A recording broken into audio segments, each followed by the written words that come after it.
Vamos entonces a abrir nuestra confesión en el capítulo número 19 y estaremos considerando en esta mañana acerca de lo que es la ley de Dios. Únicamente el primer punto estaremos viéndolo. Vamos a leerlo, voy a leerlo yo y vamos a estudiar acerca de lo que nos habla sobre este tema de la ley de Dios. Dice, Dios dio a Adán una ley de obediencia universal escrita en su corazón y un precepto en particular de no comer del fruto del árbol del conocimiento del bien y del mal, por lo cual le obligó a él y a toda su posteridad a una obediencia personal completa, exacta y perpetua. Prometió la vida por su cumplimiento de la ley y amenazó con la muerte su infracción y le dotó también del poder y la capacidad para guardarla. Providencialmente, hermanos, en la predicación de esta mañana va a ser acerca de este tema. No es únicamente por la providencia del Señor que coincidan en esto, no se buscó hacer así, pero esto nos va a ayudar para entender la predicación de esta mañana también. Dice entonces la confesión que Dios dio a Adán una ley de obediencia universal escrita en su corazón. Desde el inicio de la vida, o desde la creación del hombre, Dios puso en el hombre, en Adán, lo que se denomina como la ley moral. Antes de que los 10 mandamientos se le entregaran a Moisés, ya Dios había puesto en el corazón del hombre su ley moral, su ley escrita, la ley escrita en su corazón. Y nosotros a veces nos preguntamos por qué hay en todas las partes del mundo, los pueblos del mundo, las tribus del mundo, por qué si no muchos de ellos ni siquiera han recibido lo que se llama la civilización. Sin embargo, para todos ellos, en su conciencia saben lo que es el bien y es el mal. Saben que matar es malo. Hay castigo para los que matan. Saben que robar también es malo. Y muchas otras cosas que el Señor ha puesto en el corazón, su ley moral, los 10 mandamientos, los puso en el corazón del hombre desde el principio de la creación. Porque Dios, dice la palabra, porque Dios hizo al hombre a su imagen y semejanza. Y esto de que lo haya hecho a su imagen y semejanza no quiere decir que nosotros nos parecemos físicamente a Dios. Por eso cuando se hacen cuadros de representaciones del Padre como un hombre anciano de barba blanca y todo eso, pues no es lo que trata la Escritura acerca de que somos creados a imagen y semejanza de Dios. Somos creados a imagen y semejanza de Dios porque Dios puso en nosotros la ley moral, el amor, la misericordia, todo ello Dios lo transmitió en el corazón del hombre. Vayan a Génesis capítulo 1, versículo 27. Génesis capítulo 1, versículo 27. Dice, entonces dijo Dios, hagamos al hombre a nuestra imagen conforme a nuestra semejanza. Esa era la semejanza a la cual se refiere la Escritura. Dios había hecho al hombre perfecto. Adán fue creado con una perfección que ninguno de nosotros y ninguno de la posteridad de Adán fue creado así. Adán no conocía el mal. Adán había sido creado de tal manera que tenía una comunión con Dios, porque Dios, siendo infinitamente santo, no puede tener comunión con el pecado, pero Adán no tenía pecado. Adán vivía en constante comunión con Dios, por eso dice aquí que Adán, en el libro de Génesis, que Adán platicaba con Dios. Pero esa imagen se rompe por causa del pecado, pero en ese momento Adán había recibido en su corazón la ley moral. Dice el libro de Eclesiastés 7:29, vayan ahí, nos habla acerca de cómo nos dice que el hombre fue creado de una manera recta. Eclesiastés 7:29.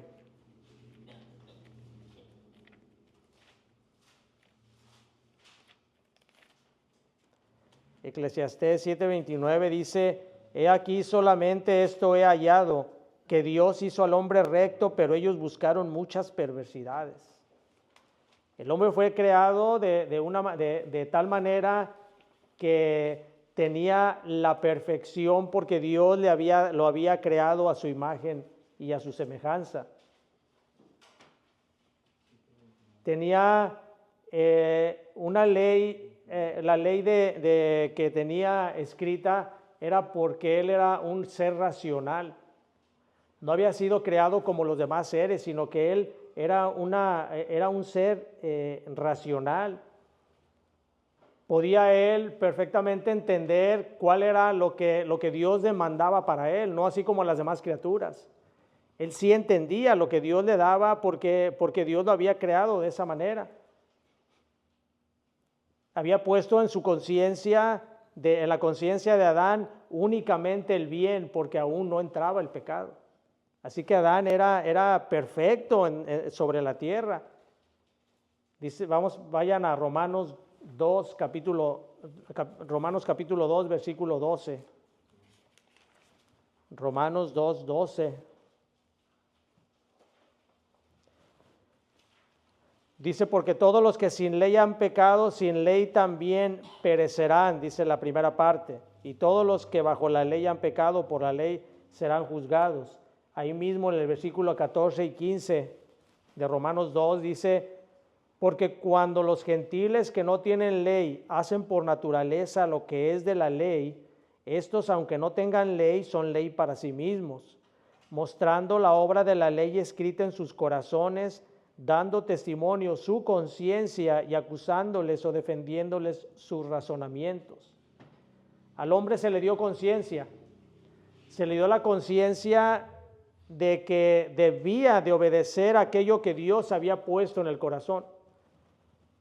Aunque después de la caída de Adán siguieron estando los mandamientos escritos en el corazón del hombre, la conciencia del hombre había sido dañada de tal manera que no podía obedecer esa ley.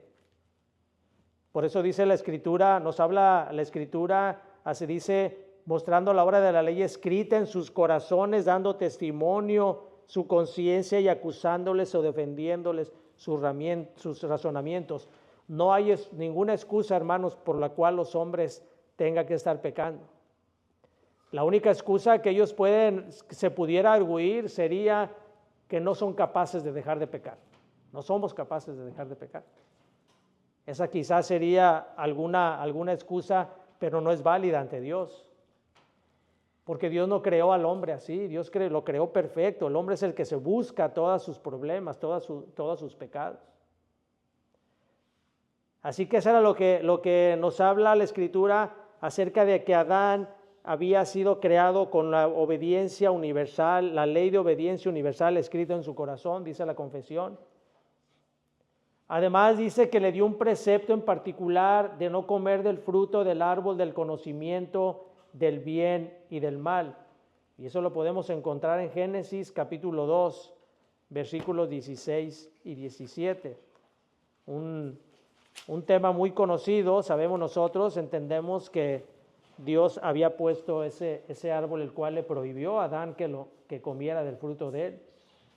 Génesis 2, 16 y 17 dice, y mandó Jehová Dios al hombre diciendo, de todo árbol del huerto podrás comer, mas del árbol de la ciencia del bien y del mal no comerás, porque el día que de él comieres, ciertamente morirás. Este árbol no tenía en sí la facultad, no tenía la maldad del árbol en sí, que fuera un fruto dañino, venenoso. Simplemente era algo que el Señor había puesto para probar la obediencia de Adán.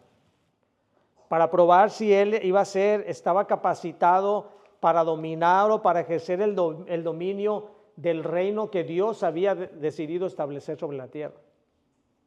Y era una manera de poner a prueba a Adán, cosa que por supuesto sabemos nosotros que no cumplió. No cayó en aquello que el Señor le había prohibido que hiciera. Dice la confesión, por lo cual le obligó a él y a toda su posteridad a una obediencia personal, completa, exacta y perpetua. Prometió la vida por su cumplimiento de la ley y amenazó con la muerte su infracción y le dotó también del poder y la capacidad para guardarla. Dice Romanos 10:5, el hombre que cumpla perfectamente la ley, ese vivirá. Vayan a Romanos capítulo 10 y versículo 5. Romanos 10:5.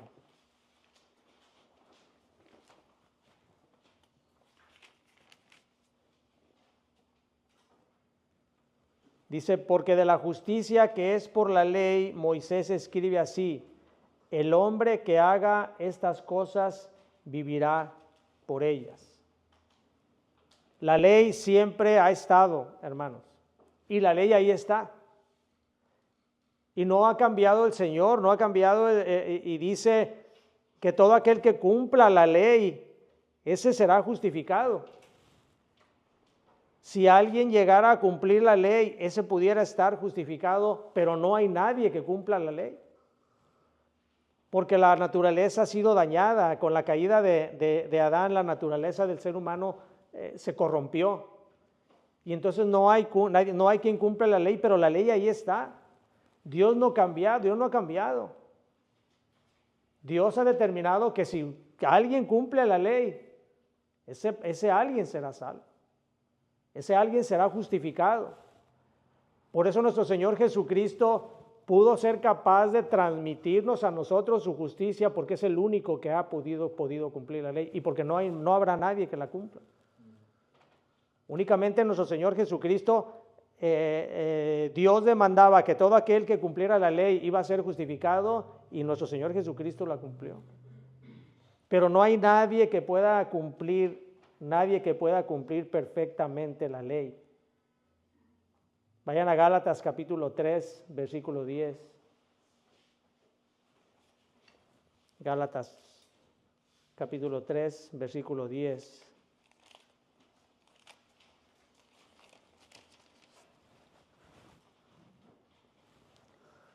Dice, porque todos los que dependen de las obras de la ley están bajo maldición, pues escrito está, maldito todo aquel que no permaneciere en todas las cosas escritas en el libro de la ley para hacerlas. Dice el versículo 12, y la ley no es de fe, sino que dice, el que hiciere estas cosas vivirá por ellas. Si ustedes se fijan, aquí, hermanos, el apóstol Pablo nos está hablando que sí hay una salvación, que sí pudiera haber una salvación por obras. Sí pudiera haber.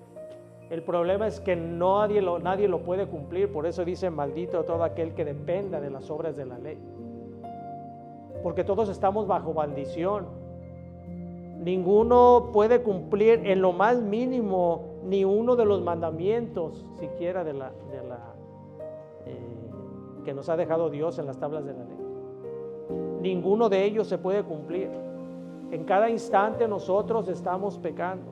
Póngase a meditar en cada uno de los mandamientos y se va a dar cuenta que cada momento, en cada instante los estamos violando. Desde el primer mandamiento nosotros nos damos cuenta de que no podemos cumplir ninguno de los demás. Así que ni siquiera uno, por eso dice la Escritura, no hay justo ni siquiera uno. Porque todos necesitamos de Cristo, porque Él fue el único que pudo cumplir la ley, y debido a ello nosotros podemos recibir la justicia de Cristo, nos es imputada a nosotros. Es como si nosotros anduviéramos vestidos para presentarnos ante el banquete de un gran rey, que fuéramos vestidos con ropa sucia, con harapos, y entonces ahí en la puerta hay alguien que se quita su vestimenta y nos la pone, y de esa manera nosotros podemos ser recibidos. Así es como podemos nosotros figurar la salvación que Cristo hace por nosotros. Él se despoja de su justicia para darnos a nosotros, imputarnos esa justicia. Y es lo grandioso, hermanos, es lo maravilloso de la obra de Cristo, que Él decidió humillarse para que nosotros pudiéramos tener esa justicia y pudiéramos tener la vida eterna. De otra manera, como dice aquí la Escritura, maldito todo aquel que dependa de las obras de la ley, porque todos estábamos bajo maldición antes de venir a Cristo, porque no podíamos cumplir la ley a la perfección. Así es de que, hermanos, aquí terminamos el estudio.